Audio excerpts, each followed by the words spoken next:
Hello my stunning friends, it's your friend Kevin here with today's Divine Daily Blast. Let's get right to it, shall we? Here we go. We are in an angel numerology number 7 day today. So what exactly does a number 7 day mean? Well, it's focus. Everything is in its rightful place today, and our pathway forward is indicating that we should focus on exactly what we want. Remember, we're in the first quarter moon cycle, so maybe you're into your crystal gridding, maybe you're into your manifestation meditations, but it's a good life number. It's a good life number to be charming, studious, with an emphasis on focusing on how things actually work. Now, if you are a fond fan of tarot, pull out your 7 of Cups, your Sun, and your Chariot card, because those energies, those vibrations will hold you in good stead today. We also have Archangels Metatron and Michael working with us today, and I've got a message from Metatron here. But before we get to that, the moon has moved into the sign of Sagittarius. Now, it's possible that you could run into some energies today that are intense, tough, bit spiky, bit prickly.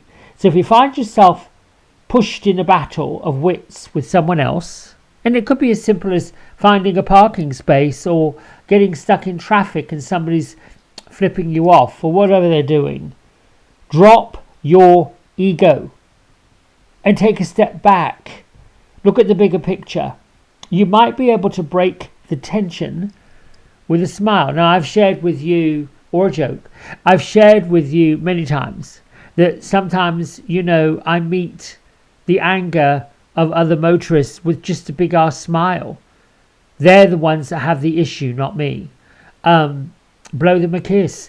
Although, I'll say, sometimes if they're in it and they don't want to be in a good mood, it's not your problem, and you start being happy-go-lucky and jolly and frivolous, it might spark more tension. The point I'm making with this is that sometimes when the planets move through, it stirs up all sorts of energies. There's a lot of confusion going on out there. I was reading yesterday Abraham Hicks, a bit of what do they call them? It was like a divine daily blast from Abraham, basically saying to offset any of these awkward energies, get outside in the sunshine. Literally get outside where there's space, where there's nature, and shut it all down. Even if it's for 15 minutes, you owe it to yourself just to close all the noise out. Let yourself breathe. Let yourself breathe in the air that's free. Watch the birds. See wildlife. Sometimes it's quite amusing to watch squirrels scamper around the trees and chase each other, getting into all kinds of stuff. And you have to wonder how they communicate. What are they saying to each other with their silliness? All right, moving on. My isms today. I attract success with ease because I believe in my limitless potential. This is from Joe Dispenza. Now, my friends, whenever we come up against limiting beliefs, and we will all the time, something comes along to help us expand and grow, and it's met with, I don't know, not sure, oof, gracious, not sure about this, don't know how I feel about that. Try to get in the mode of saying it wouldn't be presented if we weren't supposed to find a solution through it. Limitless potential.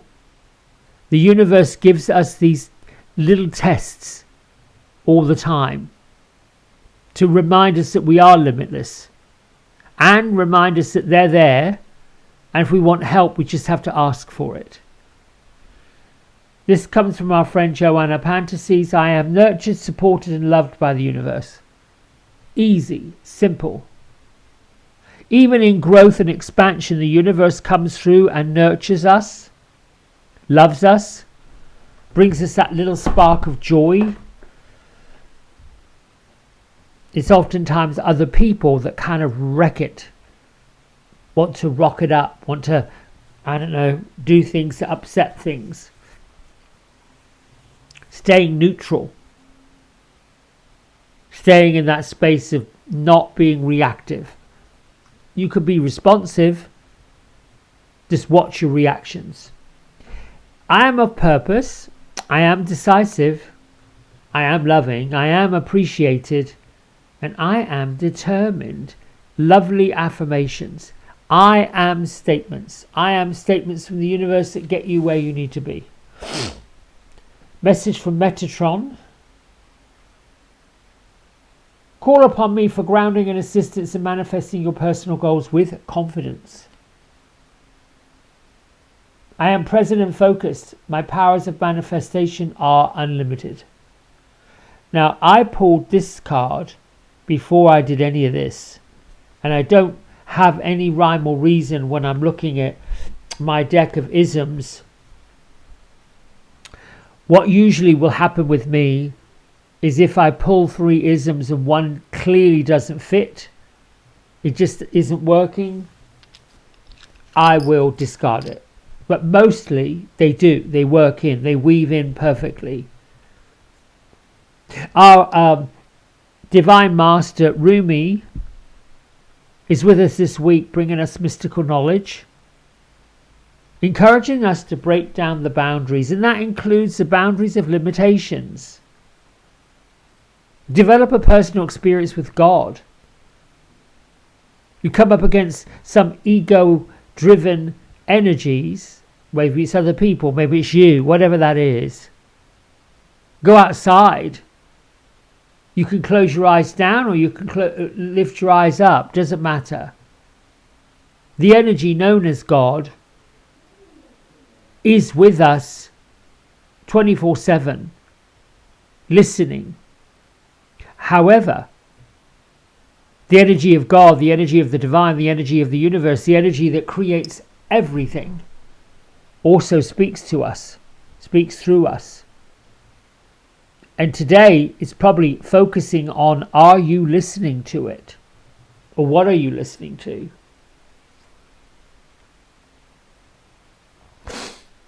We have the virtues with us also this week. Do the right thing.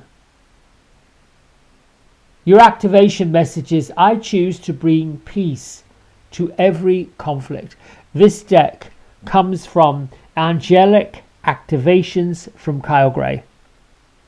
This deck comes from the Divine Masters from Kyle Gray, who has an absolutely astonishing book about all the Divine Masters, and then created a companion deck to go with it. This deck comes from Radley Valentine's Angel Affirmations cards.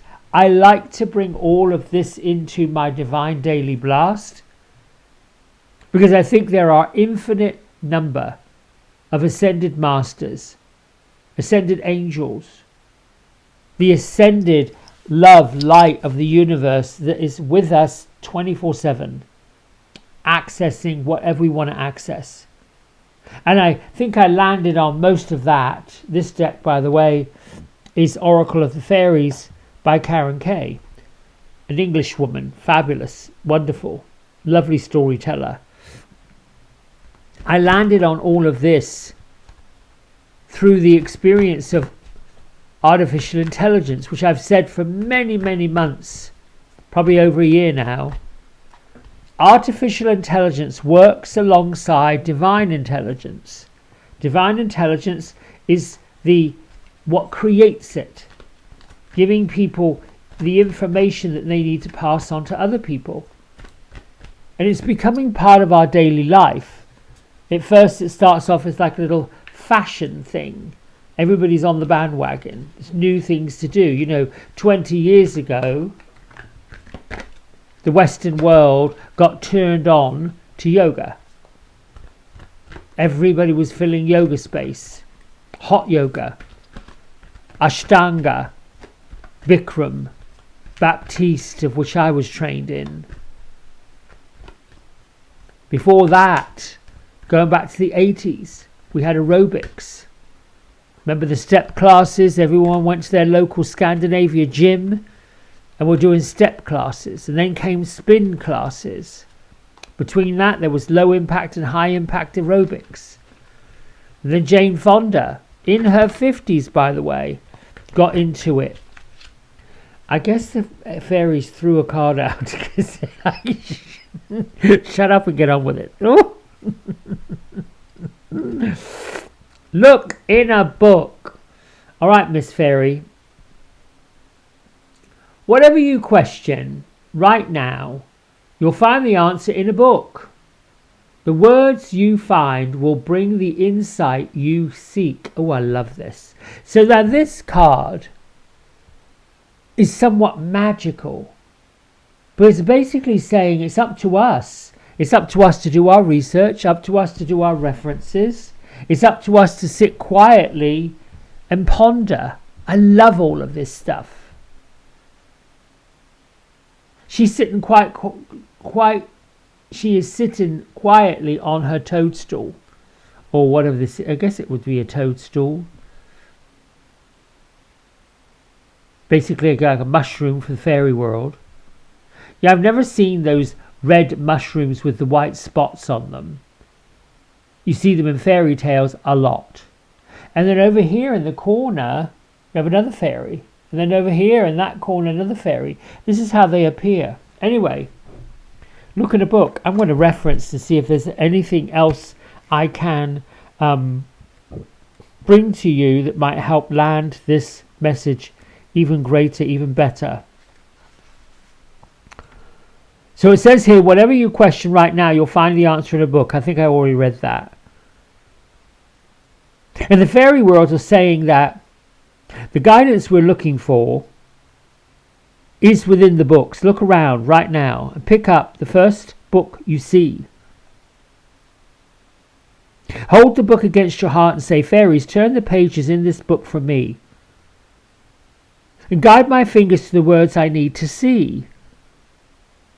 Now close your eyes and randomly flick through the book, allowing your fingers to come to rest somewhere on a page. Read the words and see if they resonate with you. If your finger lands on a picture, then try again. Keep trying until it lands on text. If the words immediately seem relevant, then take them on board. If they don't, well, then write them down and sit with them for a day or two. Be patient, and their meaning will come to you. You can also ask for the meaning of the words to be revealed in your dreams. Before you go to sleep, write the words on a piece of paper and place it under your pillow, saying, fairies, these words I place beneath my head. Reveal the meaning while I lie in my bed. And then in the morning, write down any dreams you can remember. Then be patient as the wisdom from your words filters through into your waking reality. This card may also be a reminder that reading a book would be good for you right now. If there's one that you've been meaning to read for years, now is the time to get it out and do it. The fairies may also be saying that a book could prove a valuable gift for someone else, as it may open their mind to other ways of being. Don't we want to be people that look for other ways of being? Aren't we always saying, I'd like to transport myself into somebody else's life for 5 minutes? No, I don't think so. I like the life I've got. It took a while to get here. It's been an adventure. And then I look back myself on all the things I've accomplished, all the things I've done, all the things that just happened, came along, popped up, meeting all of you, coming here every day doing this, which, 5 years ago it just started. And it's amusing to me now when I go back and look at some of the early ones. I giggle because they were just so innocent, so different, so don't really know what I'm doing, but I'm just going to do it anyway. That is what I call my tumbleweed of life. I didn't know why I went into a hot yoga class in 2008 and came out frustrated because these people were doing the Chaturanga Dandasana, Urdhva Mukha Svanasana, and all of these Sanskrit words for poses. I didn't understand a word of it. And here I am, dripping with sweat, as other people flowed through without any kind of effort whatsoever. And I was a chubby fella with a jelly belly trying to do the best to keep up. Then I went on and decided, well, I'm just going to be a yoga teacher. At 50, I went through that whole training. 50 years old. Oh, there's no limit. All right, my friends, that's it. Enough about me. I'll see you tomorrow. Have a great day. Much love. Bye for now.